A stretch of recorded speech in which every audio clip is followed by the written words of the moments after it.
It's my pleasure to introduce Brian Rogers. After many years of practicing business law with major law firms, Brian Rogers left a thriving practice to found Blue Maven Law. There we go. A firm dedicated exclusively to small business owners. He saw an opportunity to provide first-rate experienced lawyering to help small business owners achieve their dreams safely while navigating all areas of the law that apply to their business. He's going to help us all today by sharing his topic, narrow your focus and expand your business.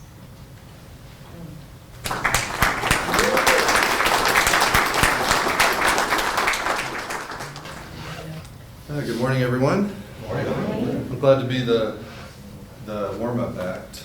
I normally don't do this, but I took a peek at Cynthia's slides and Kara's, and very, very nice. I think they're very presentations. You'll soon see I've not yet hired a professional illustrator. Still winging it myself. But Yes.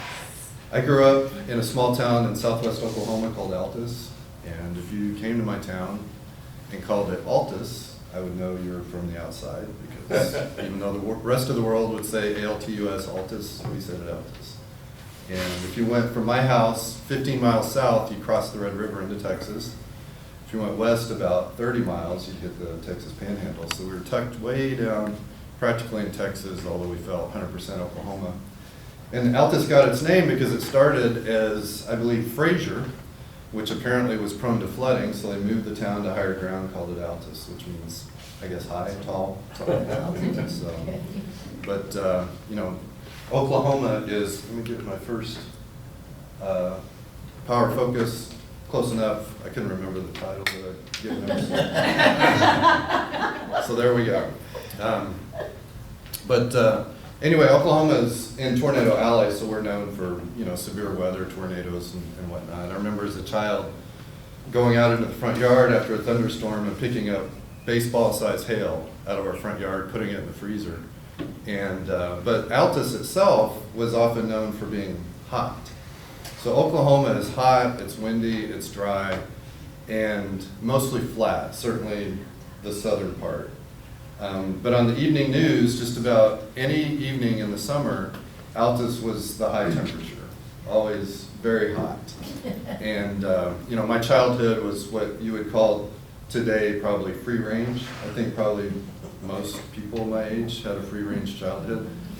You know, in the summers we would just go out and play, all the neighborhood together and everything. And so one of the things that we discovered was the power of the sun.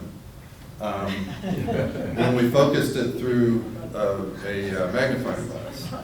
So that might look like a campfire, but it's actually a leaf. I thought I'd blow it up for you, but it still looks like a campfire. Anyway, so there's you know, self-portrait of me as a kid, kneeling down, focusing the power. What'd you say, Mark? Same amount of hair.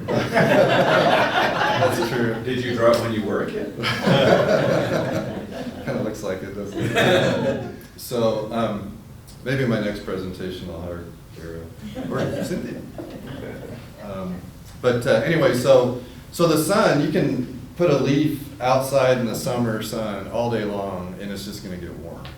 But if you focus the sun's rays through a magnifying glass, it can generate enough heat in a very small spot. Eventually you'll see some smoke and burn a leaf, or I don't know, bugs or various other things that we might have set on fire when I was a kid.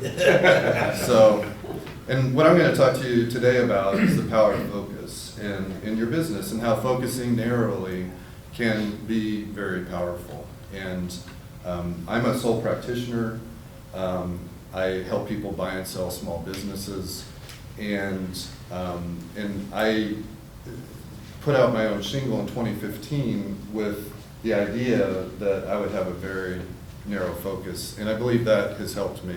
I'm going to talk about 3 different areas where it's helped. One is focusing my marketing message. If I've met you in the past 10 years or so, I probably said, although now I shouldn't say I'm a business lawyer, I would say to you, I'm a business lawyer, I help people buy and sell small businesses.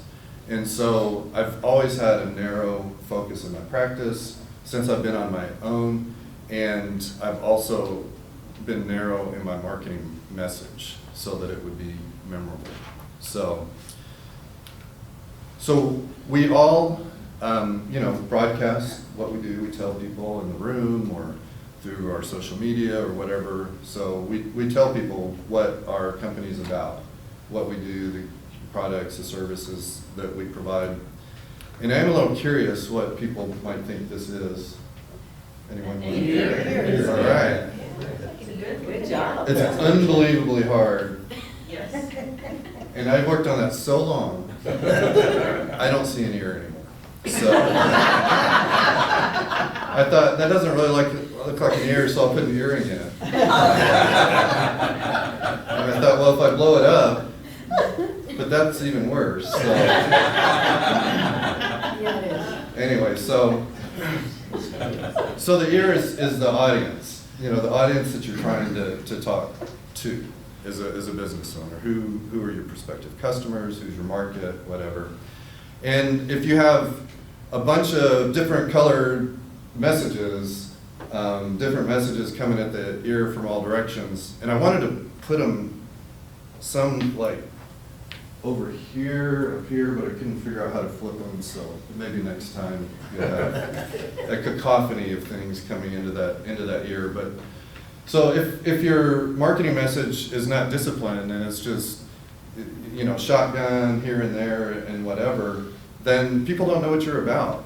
And I thought I had a great marketing message myself because I had a narrow focus, and then two different people this morning that I was talking to thought I had different practice areas. What I actually do, so maybe I need to be more disciplined with my message. But having a narrow focus has helped me for sure. Most of my business comes from people I know, from business brokers and other attorneys, accountants, other people who are in the industry to help people buy and sell small businesses.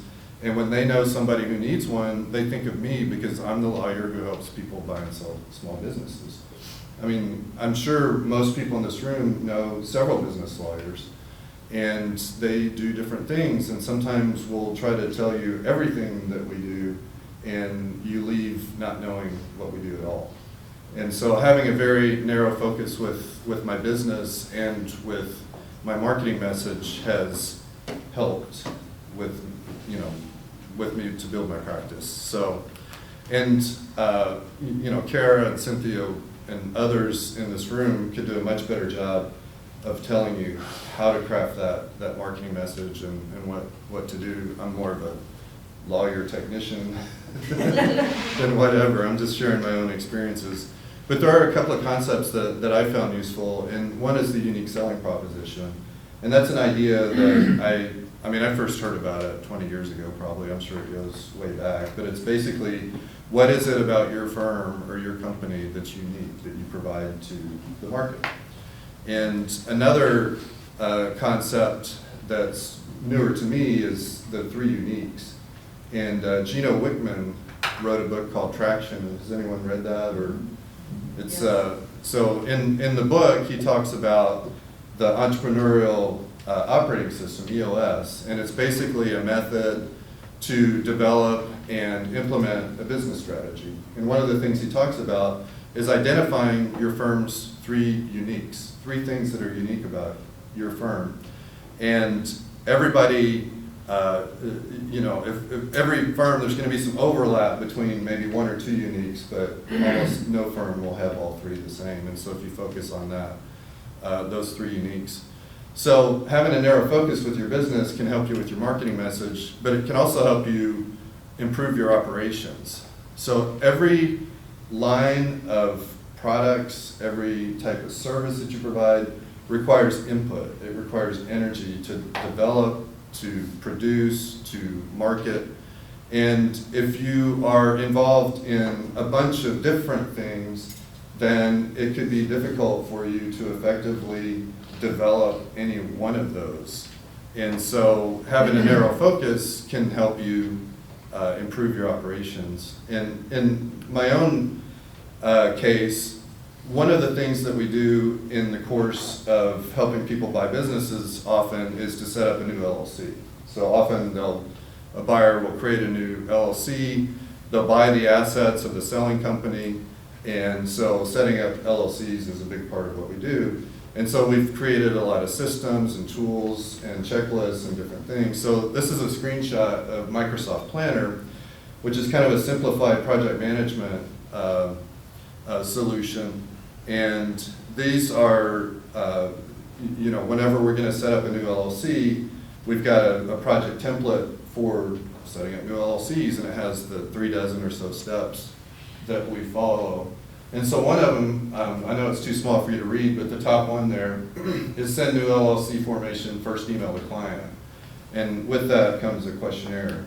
And so here's a copy. So we use Outlook templates, email templates, so that these things are automatically produced. And that's really powerful for, templates like that is really powerful for externalizing our expertise, so that what's in my head as the only attorney, my paralegal or assistant can send out this information to our clients that is, it doesn't have to come from me or my head, because we've externalized it into one of our tools. So here's a checklist for a new operating agreement. So one of the things that we do early on is to gather information from our clients about themselves, or whatever we need to know to set up the checklist. And then so that's a Word document. I put this slide in here because with our new, if we have a buy side client that's buying a business, then we send them a link to an electronic questionnaire. So we're a little bit more sophisticated with that. It's all in process, of course. But so that's what we do is send out a questionnaire, and then the next step is my paralegal will take the answers from that questionnaire and use a tool called Contract Express, which is a collection of templates that we've created. And all she has to do is answer questions in a smart questionnaire, and the questionnaire will only ask questions that are relevant. So if based on an earlier question, other questions aren't relevant, it'll hide them, so it's more efficient. So, and this is a list of the documents that are automatically prepared if we check them. So the articles of organization, I guess, no, that's too small. Form SS4, authorization to file organizational documents, which is basically a power of attorney that the IRS requires us to have in our files in order to obtain a tax ID for somebody. Operating agreement, contribution agreement. So anyway, all the documents. And those are all created based on information that is input into this questionnaire. So, but the only reason that we have the resources to put into these tools, I think, is that we have a narrow focus. If everything we did was a one-off because it's a different service or whatever, we wouldn't have the resources to put in the tools. We wouldn't be as efficient. But these tools help us provide higher quality documents because we reuse over and over. So if we find improvements, we're always improving them. So our clients get better documents, quicker turnaround times, because this is much faster than doing this without the tools, and also a lower cost because I'm the most expensive person in the firm, so every minute that I work on something is going to be more expensive than if anybody else can do it, and certainly if a machine can do it. And so it lowers our cost of services, which also helps us be more competitive in the marketplace. So having a narrow focus has helped me with my marketing message and also improve operations, but it's also helped me to know, what my firm is about. I think that every company, every firm is designed for, a particular market, every firm is somewhat unique, and what we provide is going to be somewhat unique. So for instance, I started my practice at a large corporate law firm. We had about, I think, 325 lawyers and a total of 750 people. And I remember a transaction when I was was in my 3rd or 4th year of practice. And it was an international transaction, involved chemical plants in Texas and a couple in Germany, and attorneys that had a real depth of knowledge in a very narrow. We had to have a big team to do all this. Blue Maven Law could not handle that transaction. That is not what I'm about. I think if you have at least for me, having a narrow focus has helped me to know what is it that I'm providing to the business community and what's unique about what I do versus what other people do that have my same credentials, other firms. How is it that my target market is different? How is it that the services are different? And so for me to know that what I'm doing is transactions that are 5 million or less in enterprise value and that are buying and selling businesses, that helps me to know what my firm is about. So I encourage you to think about the power of narrowing your focus and how that might help you improve your firm or your company or your services. And for me, it has really made the difference, and it might also for you. So I would entertain any questions that anybody might have.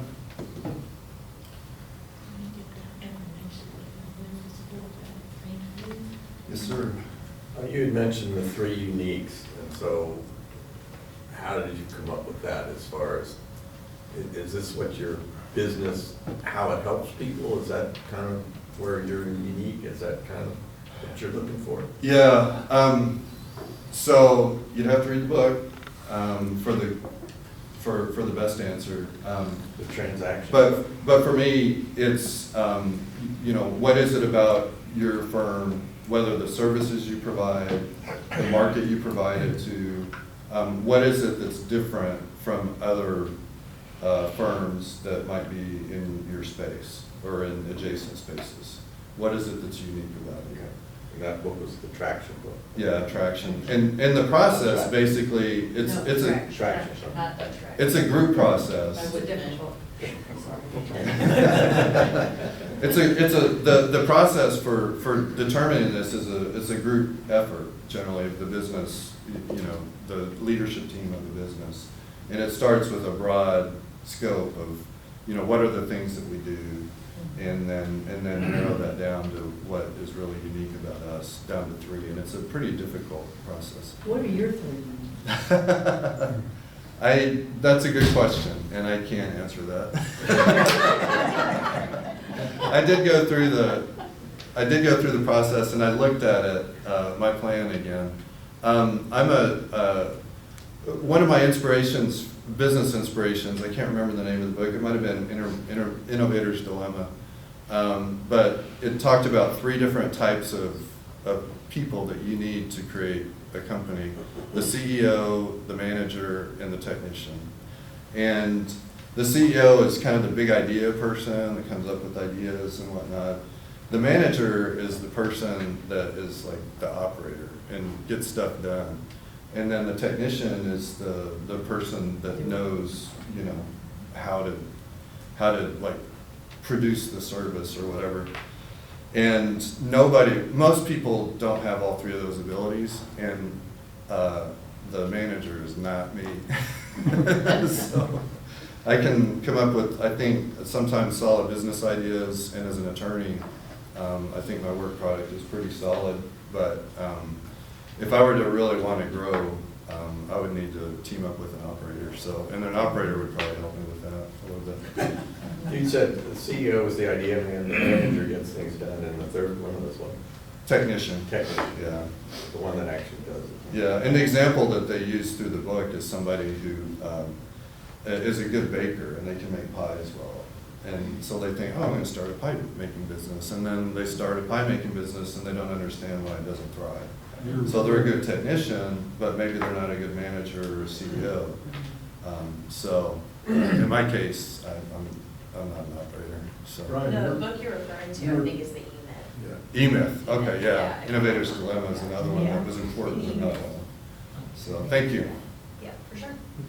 Did Bill, did you have a question? No, this, she had the question. Oh, okay. Yeah, that was the same, how would you characterize your own three uniques? Yeah. And then. I should have paid more. Why didn't I anticipate that question? I think we have one Maybe of the in better. self-knowledge, it's a process.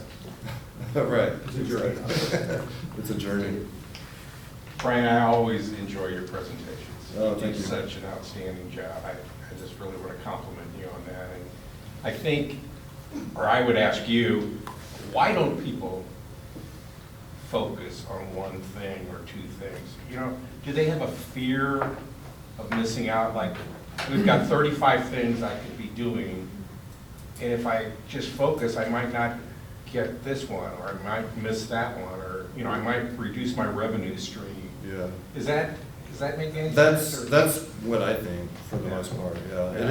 It is scary because you're leaving opportunities on the table. Yeah. And you're deciding, I'm not gonna accept this, I'm not going this direction.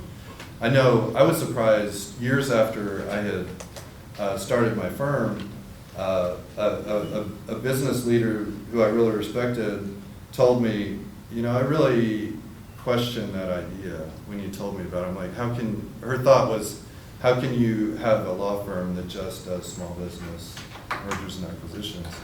And it's scary. I mean, so, but I think fear of missed opportunities is probably it. So I was going to add, this weekend, I was at a women's empowerment program for those in insurance, life and health, and we were talking about revenue streams, and they said to me, because I like to be a master of everything and not just pigeonhole one, and they said, Diane, you need to say Medicare is your river, and then everything else that comes as a conversation after that is a stream. Those are your streams, but you need to know your river. All the ports, all the regulations, all the places you can stop, all the people you can board into your little boat, and you're going down that river. And I'm like, oh, I love that. So hopefully that helps. That's great. Well, I'm out of time, so I'm gonna close before I get the hook.